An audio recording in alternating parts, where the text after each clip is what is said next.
কোন ব্যক্তি যদি নিয়মিতভাবে দরুদ শরীফ পাঠ করে, যেমন কোন ব্যক্তি যদি দৈনিক 1000 বার দরুদ শরীফ পাঠ করে, মাত্র 1000 বার, অনেকের কাছে মনে হচ্ছে যে 1000 বার তো অনেকবার, তাই না?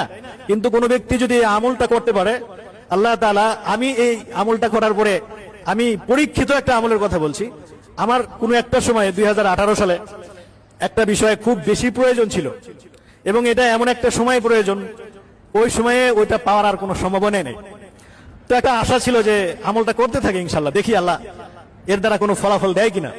তো দৈনিক ফজরের নামাজের পরে 1000 বার দরুদ শরীফের আমল করেছিলাম। তো বেশিক্ষণ সময় লাগে নাই। তার ছোট্ট দরুদ যদি আমরা আমল করি, সাল্লাল্লাহু আলাইহি ওয়াসাল্লাম, এটা একটা দরুদ, এটা যদি কোনো ব্যক্তি 1000 বার পড়ে, খুব বেশি 25 থেকে 30 মিনিট সময় লাগে, আর কম লাগতে পারে, আমার 25 মিনিটের মতো লাগতো।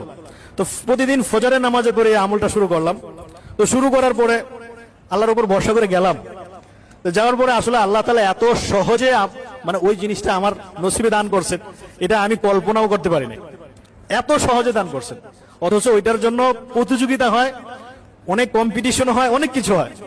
তো পরে শুধু চিন্তা করলাম যে আল্লাহ তাআলা এত সহজে এটাকে দান করলেন, কি আমল হতে পারে? আমার মনের মধ্যে একটা সাক্ষ্য দিল যে প্রতিদিন 1000 বার দরুদ শরীফের এই আমলটা হয়তো আল্লাহ তাআলার কাছে পছন্দ হয়েছে, এটা হয়তো আল্লাহ তাআলা কবুল করেছেন, এবং আমি আমলটা এই জন্যই করতাম। এজন্য যারা এই আমলটাকে অভ্যাসে পরিণত করবে ইনশাআল্লাহ, একটা টার্গেটকে কেন্দ্র করেন। যে দেখেন, আমি একটা আমলের কথা আপনাদেরকে বলি, মৃত্যুর সময় কালিমা নসিব হওয়া অথবা ইমানের হালতে মৃত্যুবরণ করা, এটা বহুত কঠিন একটা বিষয়।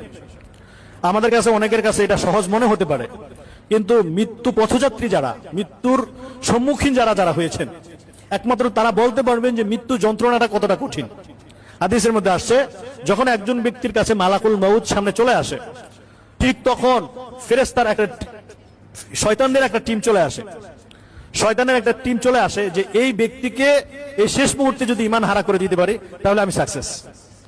এই জন্য ওই অবস্থায় তাকে বিভিন্ন ভাবে যুক্তি দেয়, বিভিন্ন কথা স্মরণ করিয়ে দেয় যে তুমি এটা বলো বা তুমি এটা বিশ্বাস করো যে আল্লাহ বলতে কিছু নাই। অর্থাৎ ঈমান হারা করার জন্য শয়তানের যত অপকৌশল, অপচেষ্টা, সমস্ত কিছুই সে প্রয়োগ করে দেয়। তো এক তো হচ্ছে মৃত্যুর যন্ত্রণা, আরেকটা হচ্ছে শয়তানের ওয়াসওয়াসা। এই দুইটার মাঝখানে একজন মুমিনের ঈমান ধরে রাখাটা খুব কঠিন। তো কোনো ব্যক্তি যদি এই আমলকে কেন্দ্র করে যে আল্লাহ, আমি দৈনিক 1000 বার দরুদ শরীফের আমল করব, এই নিয়তে যে আল্লাহ তুমি